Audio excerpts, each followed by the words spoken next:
Hey everyone, welcome to my channel, and today we're gonna review Marvel's newest release, Thunderbolts.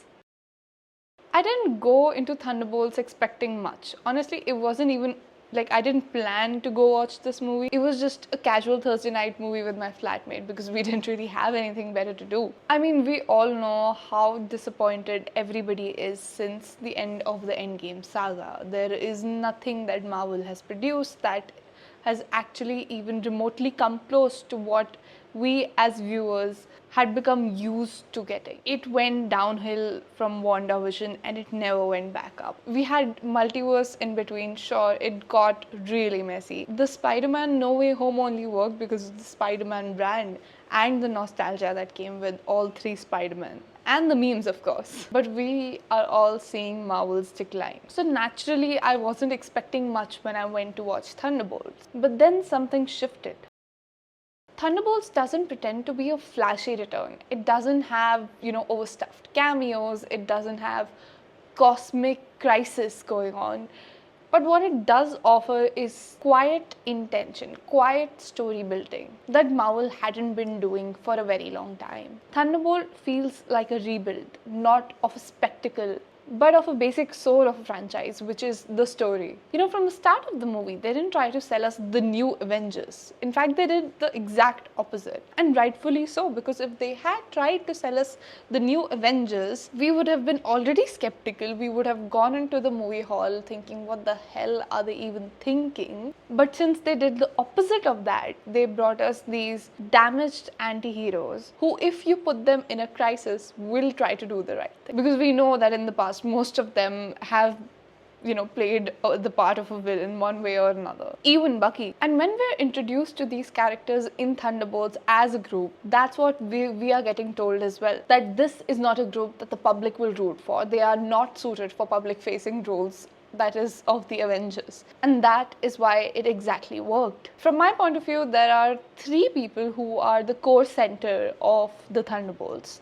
First is, of course, Yelena, who has basically carried the whole movie on her back. We are not connected as much to all of the other characters, even Bucky, because even though he was like part of the extended Avengers, he was never one of the core Avengers. And the core Avenger that he was in tandem with was Captain America, who has had a complete journey in the Marvel universe. So we don't really feel a lot of sympathy now that he's gone. But why Marvel chose Yelena to be at the center of this movie and why it worked? Because she is still grieving the loss of her sister Natasha, Black Widow. And if you think about the Endgame saga, Black Widow is the only character who, got killed off before everything even got fixed. And we as audience feel sympathy for her even now. We relate to Yelena's pain. We have sympathy for Yelena.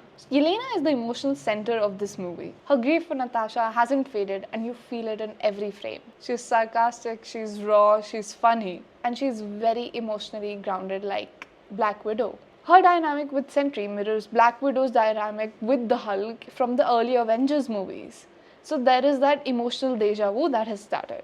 Now let's talk a little about Sentry. He's terrifying in all the right ways. He's almighty, all-powerful. He's like the Marvel's version of Superman. I know that's like a term that I'm throwing around very loosely right now, but that is what, he is presented as to us in the start. He can fly, he is blonde, and he has that whole cape thing going on. And of course, the third most important character of this movie is Bucky himself. So Bucky is that character, whenever you throw him on screen, considering you don't overuse it, there will be chants all across the hall, which we did do in the movie hall when, he showed up to save them, or technically capture them. But there were hoots. Now I also want to talk about the other part of emotional deja vu that Marvel has used to sell us the Thunderbolts. There is this scene at the end when the Thunderbolts, as the Red Guardian calls them, one by one are saving civilians in New York. The camera rolls and then you have Yelena saving somebody, and then the camera rolls again, and then there's fake Captain America saving somebody else, and then you roll and there's Bucky saving somebody, and then there's the Red Guardian, and then there's Taskmaster.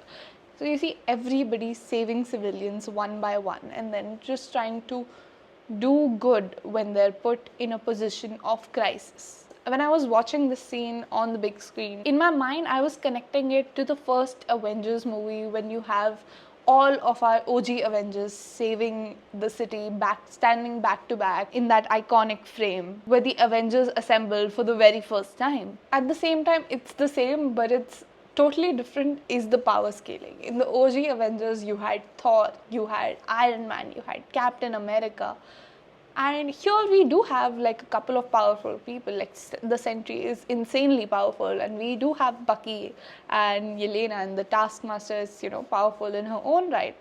The Red Guardian and the fake Captain America are super soldiers, but still, if you compare them to the first OG Avengers with Hulk and Thor and Iron Man, there is a lot of, power scaling difference. So right now we know that these are not the new Avengers, Earth's mightiest, but we know that they are a team who wants to do good, and that's what makes us as an audience root for them. I mean, for most of the movie I did have fun, but in the back of my mind I was like, yeah, they're Thunderbolts, they're not the new Avengers. And Marvel did seem to agree with me for the most part of the movie, until they didn't. I mean, in the post-credit scene, the full movie was over, and so there were two post-credit scenes.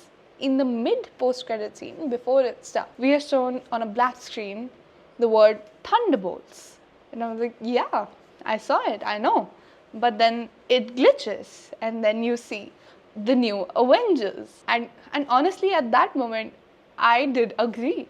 I agreed that, this is a team that I will root for, that I will want to see how they can save Earth from somebody like Doctor Doom. I'm sure they can't do it. They are not going to be the core group, and that is what comes in the last post-credit scene, which we will get to. But I did agree with all the emotional deja vu that Marvel put me through. At the end of the movie, I was like, yeah, they are the new Avengers. So there are two post-credit scenes in the movie. The first mid-credit scene starts with the Thunderbolts logo, then changing to the new Avengers. And then it cuts to a grocery store where we see Red Guardian, who's not very recognizable without his beard. He only has a mustache. He's all groomed and everything. And he's standing in a grocery store, and he's suggesting a box of cereal to a random woman. And why he's doing so is because, the new Avengers is printed on that cereal. And the woman basically is looking at him, not recognizing him, goes away from him and does not take the cereal. So it's like a gag scene we have. But then comes the anticipated last post-credit scene, which generally drops hints of what is to come in the next movies. And since it's the new Avengers now, what comes next? We have our whole gang sitting most probably in the Avengers base tower, and I love that Yelena is kind of heading it, and that's their base. It's very Black Widow nostalgia pro max. And they're all discussing how nobody's calling them the new Avengers, that there is this another group that is also being, marketed as the new Avengers, and currently as audience we don't know which group that is. And then the Red Guardian comes in and suggests that they be the new Avengers with a Z. He has like a shirt and everything that he's made.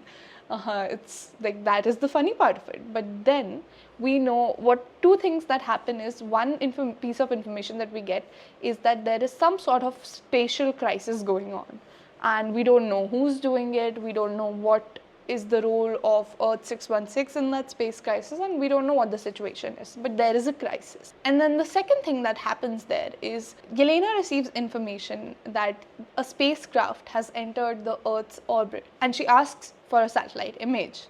And then we see a silver spacecraft entering Earth 616 orbit with a 4 on it.